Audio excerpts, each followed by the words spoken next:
그 크신 하나님의 사랑, 아름다운 찬양 감사합니다. 하나님의 사랑 생각할 때에 가슴이 벅찹니다. 태평양물이 전부 다 먹물이라 해도 그 먹물로 하나님의 사랑을 다 기록할 수 없을 만큼 크신 하나님의 사랑 항상 찬양하며 감사하며 살아가시기를 간절히 바랍니다. 사도 바울의 설교 주제 또 그 크신 하나님의 사랑이었습니다. 오늘은 사도행전 22장 데살로니가, 23장 베레아 아덴, 24장 고린도, 사도 바울이 2차 선교 여행 중에 이런 곳을 방문하면서 어떤 설교를 했을까 여기에 대하여 말씀을 드리겠습니다. 여러분, 이제 우리가 대진투총서 이제 사도행전 끝나고 나면 마지막 책 각 시대의 대쟁투를 남겨놓고 있습니다. 혹시 여러분이 지금까지 고집을 피우고 대쟁투총서를 안 읽으신 분들은 다 용서할 테니까 마지막 책 각 시대의 대쟁투만큼은 반드시 읽어야 돼요. 왜냐하면 사도행전까지는 지금까지 지나간 기록이지만은 각 시대의 대쟁투 중간부터는 지금 이 시대에 일어나고 있는 일, 그리고 앞으로 일어날 일, 그리고 이 대쟁투가 마칠 때까지의 역사를 기록하고 있어요. 그러니까 이 각 시대의 대쟁투는 우리 재림 선도들에게는 매우 중요한 책입니다. 1년에 한 번씩 반드시 읽어야 돼요. 우리가 이 책을 지금 전도한다고 작년부터 해서 밑에 지금 1000권 정도 있어요. 여러분, 우리가 이 책을 전하는 것도 중요하지만 내가 먼저 읽고 난 다음에 전할 수 있겠지요. 내가 읽지도 않고 다른 사람에게 가서 이 책 읽어보세요. 말이 안 되는 것입니다. 그래서 여러분, 각 시대의 대쟁투 제가 이 사도행전 끝나면 11월, 12월 설교할 테니까 지금까지 안 읽으신 분들 다른 거 다 적어놓고 각 시대의 대쟁투 마지막 책 저기 뒤편에도 있고 밑에 내려가면 책상에도 있고 책꽂이에도 있고 다 있습니다. 그러니까 여러분 한 권씩 꼭 가져가셔서 각 시대의 대쟁투는 반드시 읽어 주시기를 신신당부 드립니다. 사도행전 22장 데살로니가, 사도행전 17장 1절에서 10절 본문입니다. 사도행전 17장 1절 그들이 암비볼리와 아볼로니아로 다녀가 데살로니가에 이르니 거기 유대인의 회당이 있는지라 바울이 자기의 관례 습관대로 그들에게 들어가서 새 안식일에 성경을 가지고 강론하며 뜻을 풀어 그리스도가 해를 받고 죽은 자 가운데서 다시 살아나야 할 것을 증언하고 이르되 내가 너희에게 전하는 이 예수가 곧 그리스도라 하니. 바울이 2차 선교여행을 갔는데 데살로니가에 가니까 유대인들이 모이는 회당이 있었어요. 그래서 이 바울이 안식일 3번 연속해서 이 회당에서 사람들에게 설교를 하게 되었어요. 그 설교의 주제는 예수님께서 이 땅에 오셔서 우리를 위해 생애하시고 십자가에서 죽으시고 또 3일 후에 살아나셨다고 하는 것. 그 예수님이 바로 그리스도, 성경이 예언하고 있는 메시아다. 이 놀라운 설교를 하였습니다. 어제까지 우리가 사도 바울이 빌립보에서 사역했던 거 보았죠. 오늘은 데살로니가. 이 데살로니가에서 설교할 때에 사도 바울은 메시아에 관한 구약 성경의 예언들을 가지고 호소를 했어요. 이것은 예수님께서도 하신 방법이고 베드로도 이런 방법으로 설교했고 스데반도 이런 방법으로 설교했고 사도 바울도 동일한 방식으로, 그러니까 이 구약 성경에 예언된 예수님, 그리고 예수님께서 예언된 대로 이 땅에 오셔서 이루셨다. 그래서 예수님의 탄생, 고통, 죽음, 부활, 승천, 이 모든 것이 예언과 성취, 이것을 볼 때에 이 예수님이 메시아가 맞다. 네. 여러분 확신하십니까? 네. 사실 이 성경에 처음 아담 때부터 선지자들을 통해 계속하여 말씀하신 분은 그리스도 예수님이십니다. 예수님께서 아담에게 약속하기를 여자의 후손으로 메시아가 탄생한다. 그래서 예수님은 여자의 후손, 처녀 마리아의 몸을 빌어 성령으로 잉태되어 탄생하셨지요. 아브라함에게는 약속하시기를 메시아는 아브라함의 후손으로 이 땅에 오신다. 이루어졌습니다. 모세에게 약속하시기를 모세와 같은 선지자, 메시아는 모세와 같은 선지자로 이 땅에 오신다고 했습니다.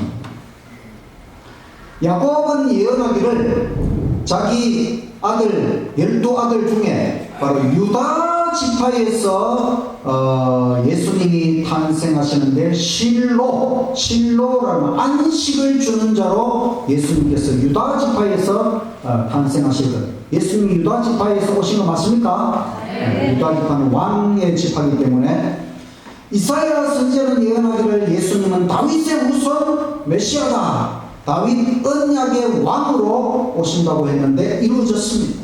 예레미야 선지자도 예언하기를 다윗 후손의 왕, 그래서 여호와 우리의 의가 되신다. 예수님은 여호와이시고 우리의 의가 되시고, 미가 선지자는 예언하기를 메시아께서 탄생하는 장소는 베들레헴, 예루살렘 남쪽 베들레헴에서 탄생하실 것이다. 이루어졌습니다. 메시아의 사업의 윤곽을 예언한 것은 이사야 11장, 42장, 61장, 또 메시아의 고난과 희생적 죽음에 대해서 예언한 건 미가 선지자, 이사야 선지자, 또 시편. 메시아의 죽음 방식을 예언한 건 스가랴 13장 6절에 내 두 팔 사이에 있는 상처를 어찌된 것이냐. 예수님 팔과 팔 사이에 엄청난 상처를 받으시고 피 흘려 죽으신다고 하는 것이 예언되었는데 그대로 이루어졌습니다. 또 메시아의 장사와 부활에 대하여 예언한 것은 이사야 53장 9절, 또 시편 16편 9절입니다. 사도 바울은 사람들에게 설교하기를 제사제도, 구약의 제사제도의 속죄 제물, 무수한 동물의 그 희생 제물이 바로 예수 그리스도를 표상하는 것이고 예수님께서 이루셨다고 하는 것입니다. 그래서 예수님은 유대인들이 바라고 있던 어떤 현세적인 왕이 아니라 온 인류를 위한 희생 제물로 이 땅에 오셨다고 하는 거예요. 그래서 유대인들은 자꾸 자기들을 로마의 압제로부터 구원할 그 현실적인 왕 메시아를 기대했지만 예수님은 유대인뿐만 아니라 온 인류의 죄를 대신 짊어지고 십자가에서 세상 죄를 지고 가는 하나님의 어린 양으로서 희생 제물, 거기에 예수님은 초점을 맞추시고 생애하셨습니다. 이처럼 바울이 사람들에게 예수 그리스도에 대하여 설교를 했어요. 그리고 나서는 바울이 또 자신의 인생에 대하여 설교를 하면서 자기가 예수님을 몰랐을 때는 잘못된 일에 열심, 바로 예수 믿는 사람들을 잡아 죽이는 일에 열심을 했고, 그러나 예수님을 만나는 놀라운 경험, 그리고 예수님 안에서 자기가 개심하게 된 것을 간증하였습니다. 바울은 또 하늘 성소, 예수님이 승천하셔서 하늘 성소에서 봉사하신다는 것을 하늘 성소의 대제사장이신 예수님에 대하여 또 이제 예수님께서 그 모든 하늘 성소, 지성소 봉사를 마치시면 이 땅에 다시 재림하신다고 하는 것을 설교하였습니다. 바울이 세 안식일 동안 연속적으로 데살로니가 사람들에게 설교를 했어요. 이걸 보면 우리가 바울이 안식일을 잘 지켰다는 것을 알 수가 있죠. 또 바울이 안식일마다 설교한 주제는 예수 그리스도. 어떤 사람들은 오늘날 말하기를 안식일이 일요일로 바뀐 것이 예수님 부활한 때부터 일요일 예배로 바뀌었다고 하잖아요. 그런데 만약에 그게 사실이라면은 바울이 이 데살로니가에서 안식일마다 설교를 하면서 사람들이 그런 말을 했겠지요. 예수님이 금요일날 십자가에 죽으시고 토요일날 무덤에 안식하시고 일요일날 부활하셨는데 이제 예수님이 일요일날 부활했기 때문에 지금부터는 안식일이 토요일이 아니고 제7일 안식일 토요일이 아니고 첫째 날 일요일 예배로 바꿉니다. 이런 설명을 해야 되는데 전혀 그런 설명이 없습니다. 그러니까 예수님의 십자가의 구원이 또 예수님의 부활이 구원의 중심 주제가 맞지만은 그것 때문에 안식일 예배가 일요일 예배로 바뀐 것이 아니다. 안식일은 창조의 기념일, 그리고 십자가의 구원을 기념하는 날로서 영원한 예배의 날로서 변할 수 없다고 하는 것, 이것이 분명한 성경의 진리라고 하는 것을 믿으시기를 간절히 바랍니다. 우리가 구약 성경을 올바르게 이해하는 열쇠는 바로 이 구약 성경도 예수 그리스도의 봉사에 대하여 예언을 하고 있다고 합니다. 그 구약의 예언된 대로 이루어진 것을 기록한 것이 신약 성경이라고 하는 것, 이것이 구약과 신약을 조화롭게 이해하는 것이다. 데살로니가에서 이렇게 열심히 예수 복음을 전했지만은 유대인들의 방해가 일어나서 바울과 실라는 베레아로 갔습니다.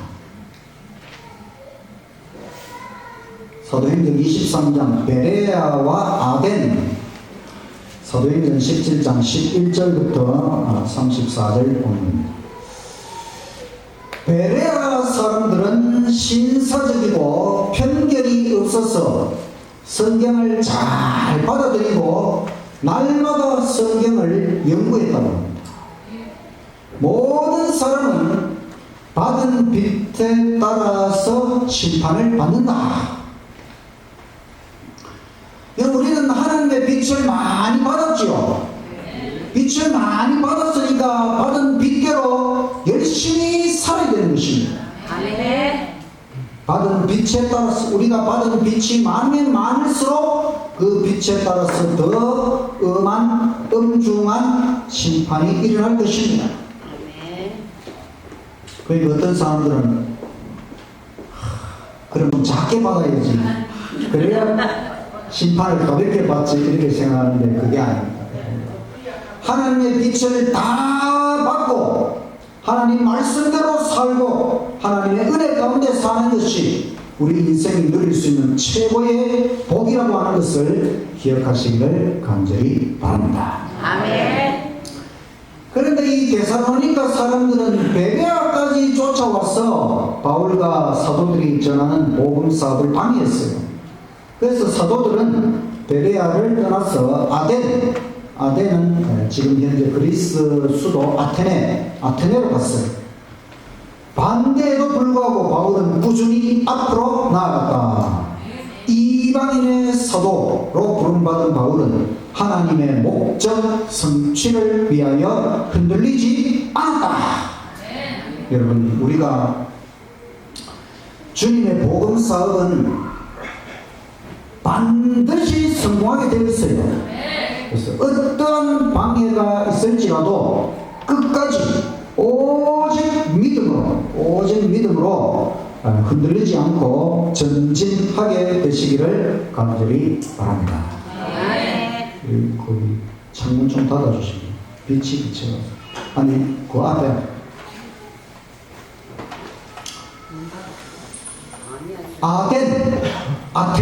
아테네에는 많은 신전들이 있었습니다. 또 예술의 전당도 있고 여기는 완전 우상 숭배의 도시였어요. 여기 아테네는 옛날부터 철학자들이 많았어요. 그래서 바울이 아테네에 가서 철학자들과 대화를 나누었어요. 근데 그 철학자들이 사도 바울이 자기들보다도 큰 지식을 가지고 있다는 것을 인정을 했어요. 이 바울이 철학자들로부터도 인정을 받았어요. 그래서 그 철학자들이 바울을 아레오바고, 여기는 이 아테네에서 가장 신성한 곳인데 여기로 바울을 데려가서 여기에서 사람들에게 너가 알고 있는 지식을 전하라. 그래서 바울은 그곳에서 조용하고 침착하게 복음을 선포할 수 있었습니다. 바울은 우주를 창조하신 하나님에 대하여 설교를 했습니다. 그리스 아테네에 많은 신들을 섬기고 있었기 때문에 바울은 진짜 참신, 우주를 창조하신 참 하나님에 대하여 설교를 했습니다. 하나님은 어떤 형상으로도 나타낼 수 없는 놀라운 존재라고 하는 것. 사람들은 지금까지 하나님을 어떤 형상으로 자꾸 만들고 그렇게 해서 숭배를 하려고, 아테네에도 마찬가지였어요. 그런데 바울은 하나님은 우리가 어떤 형상으로도 나타낼 수 없는 우주를 만드실 정도의 그런 놀라운 존재라고 하는 것을 설교하고, 참 신은 천지의 주제가 되신다. 이 천지 만물을 주재하시는 분이 참 신이고, 그분은 어떤 신전에 갇혀 계시는 분이 아니다. 자충족, 하나님은 스스로 충족하시는 그런 놀라운 존재라고 하는 것을 설교하였습니다. 사도행전 17장 22절, 바울이 아레오바고 가운데에 서서 말하되 아덴 사람들아, 너희를 보니 범사에 종교심이 많도다. 내가 두루 다니며 너희가 위하는 것들을 보다가 알지 못하는 신에게라고 새긴담도 보았으니, 그런즉 너희가 알지 못하고 위하는 그것을 내가 너희에게 알게 하리라. 우주와 그 가운데 있는 만물을 지으신 하나님께서는 천지의 주제신, 손으로 지은 전에 계시지 아니하시고 또 무엇이 부족한 것처럼 사람의 손으로 섬김을 받으시는 것이 아니니, 이는 만민에게 생명과 호흡과 만물을 친히 주시는 이시다.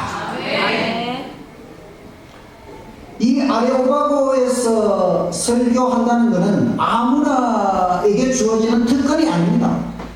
바울이 인정을 받고 거기에서 서서 사람들에게 설교를 하는데, 내가 돌아다녀 보니까 이 아테네에는 여러 신들을 숭배하고, 또 어떤 때는 보니까 알지 못하는 신에 대해, 그러니까 신에 대해서 내가 잘 모르지만 신이 있다는 것을 믿고 그 신에게 숭배하고 싶다, 이런 표현을 보았는데, 너희들이 알지 못하는 그 신을 내가 분명히 알고 있는데 그 참 신에 대하여 설교하는 것이 바로 우주 만물을 창조하신 하나님이 천지의 주제가 되신다.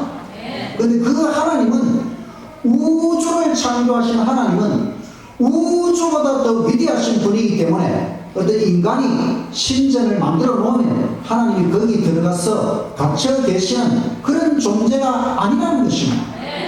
또 우리가 하나님을 섬기는 것은 하나님이 뭐 부족해서 우리가 하나님을 섬겨드리면 하나님이 좋아하는 그런 것이 참된 신앙이 아니고, 반대로 우리가 하나님께 보탬을 드리는 것이 아니고 하나님이 우리에게 엄청난 것을 베풀어 주신다는 것입니다.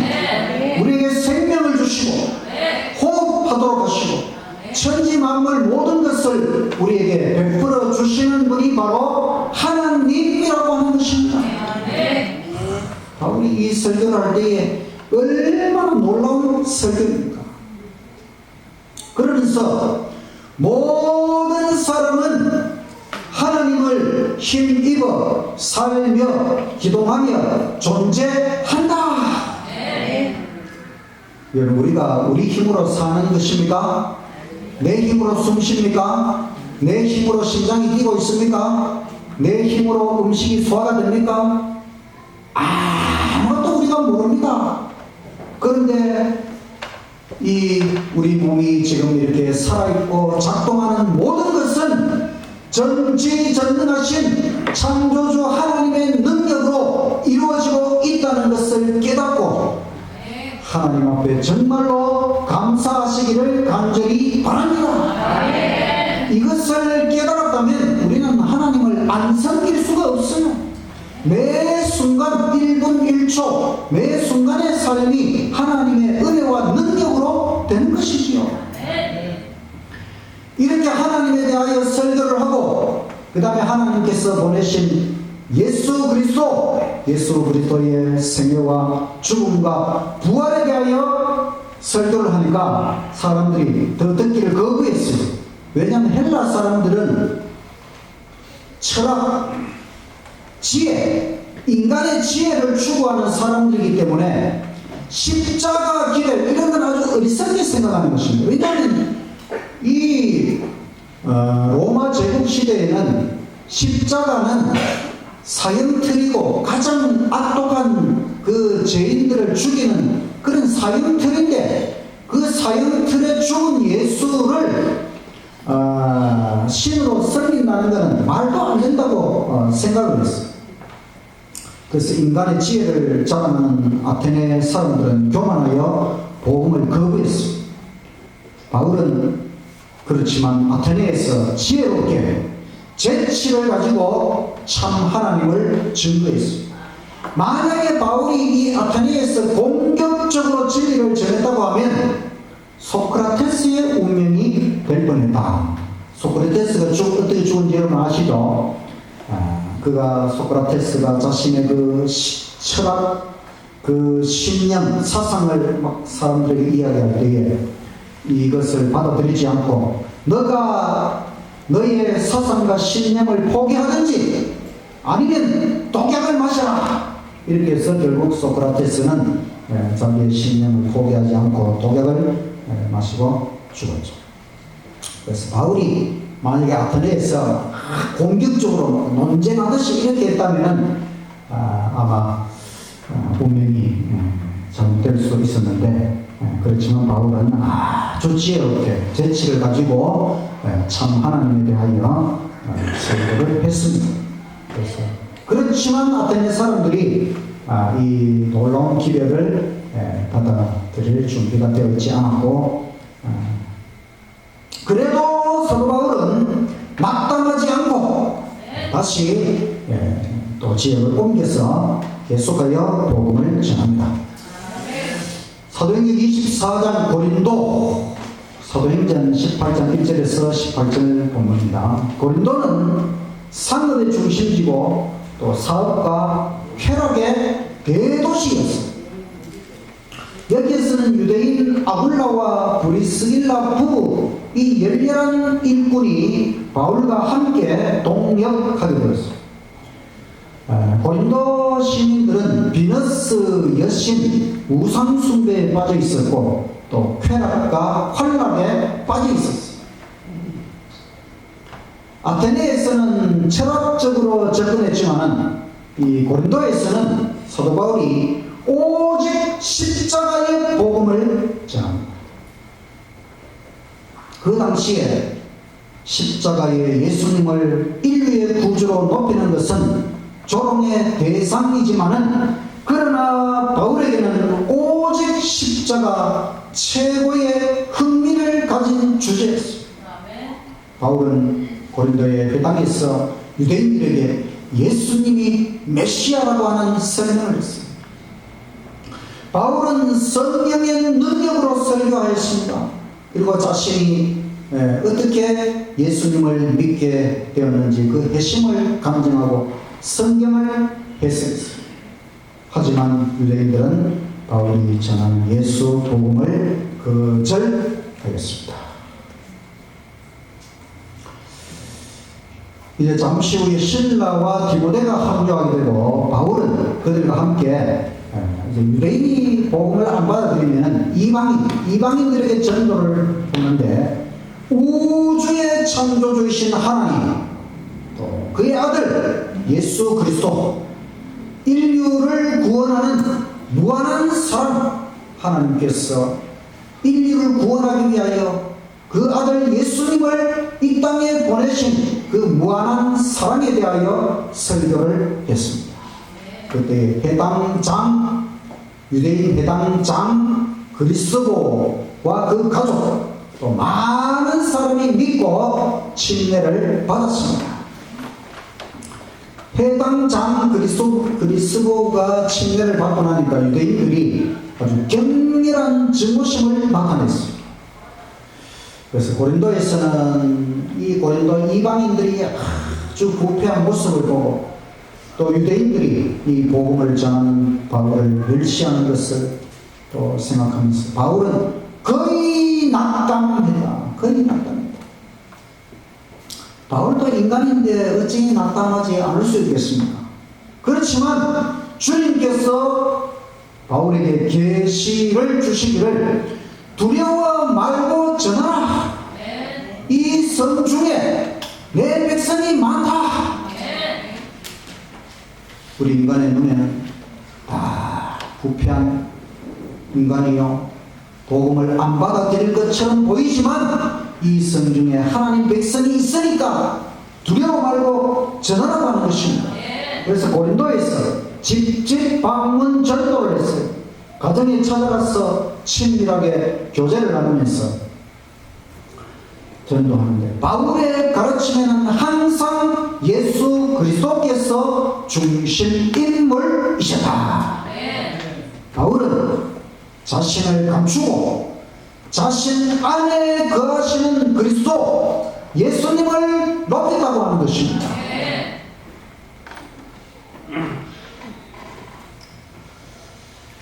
바울은 원래 웅변적 설교자였어요. 웅변적으로 아주 설교를 잘하는 사람이었는데 이제 서서히 바울의 그 설교 태도도 조금씩 바뀌어서 단순한 언어를 사용하면서도 중요한 진리를 전하는 이런 식으로 바뀌었어요. 그래서 바울의 복음 전도가 성공하자 유대인들이 바울을 대적하게 됩니다. 그래서 유대인들이 바울을 고소해서 로마 총독 갈리오의 재판정에 불려갔어요. 그러나 이 갈리오 총독은 유대인들에게 속지 않고 바울 아무 잘못 없다 석방시켜버렸어요. 바울은 승리하였고 고린도에서 충분한 시간 동안 봉사하였다. 그냥 바울의 복음 전도가 쉬웠겠습니까? 어려웠겠습니까? 어려웠어요. 너무너무 어려웠어요. 우리보다 쉬웠을까요? 어려웠을까요? 어려웠어요. 우리보다도 더 어려웠어요.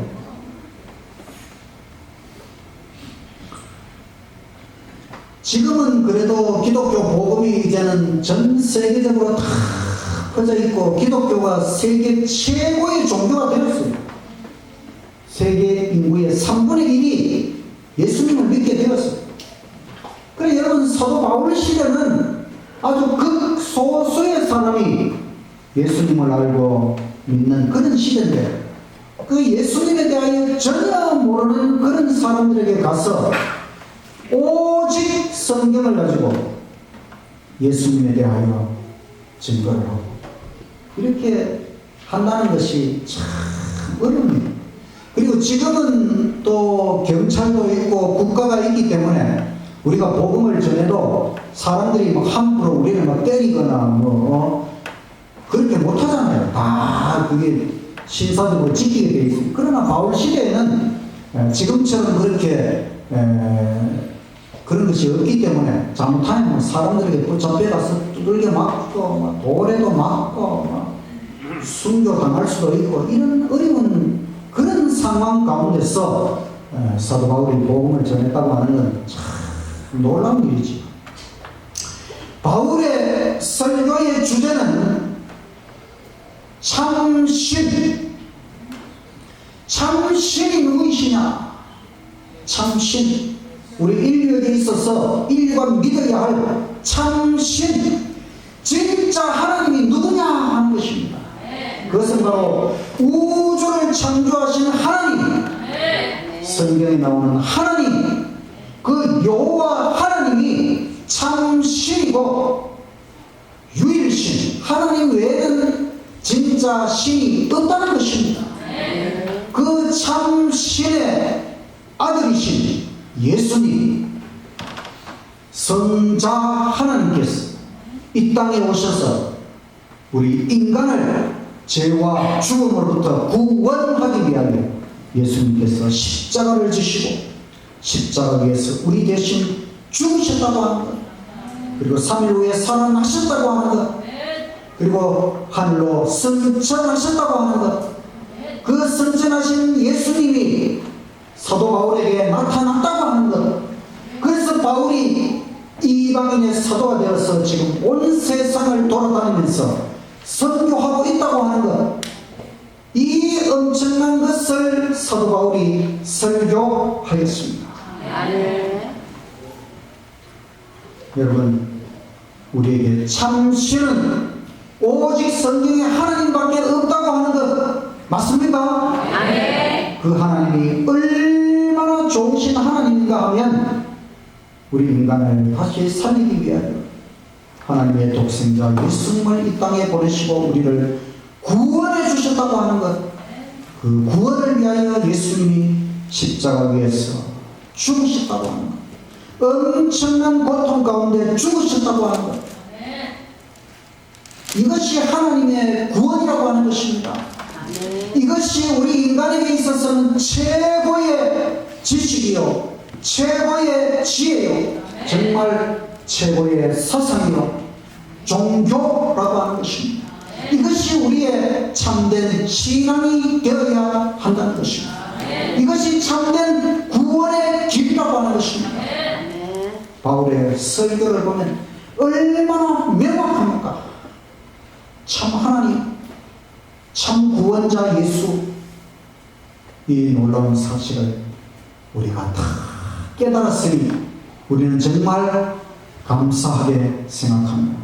바울이 깨닫고 전한 것처럼 우리도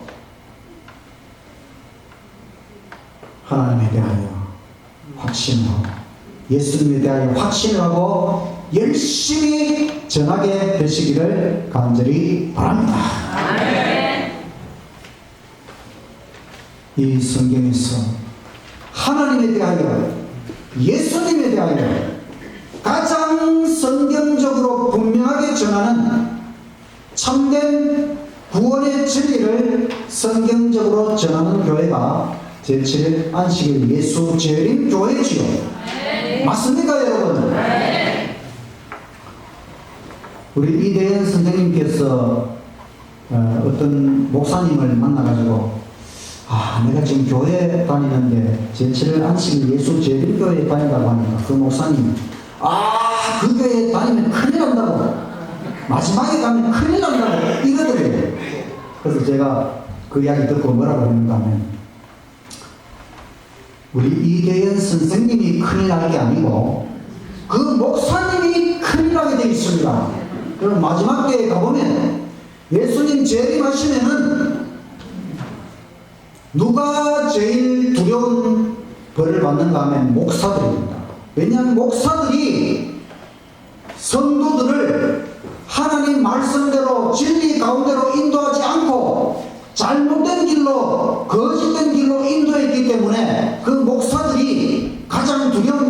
될 것이고, 그 목사들 때문에 잘못된 곳으로 인도함을 받은 신자들이 그 목사들에게 달려들게 된다 그랬어요.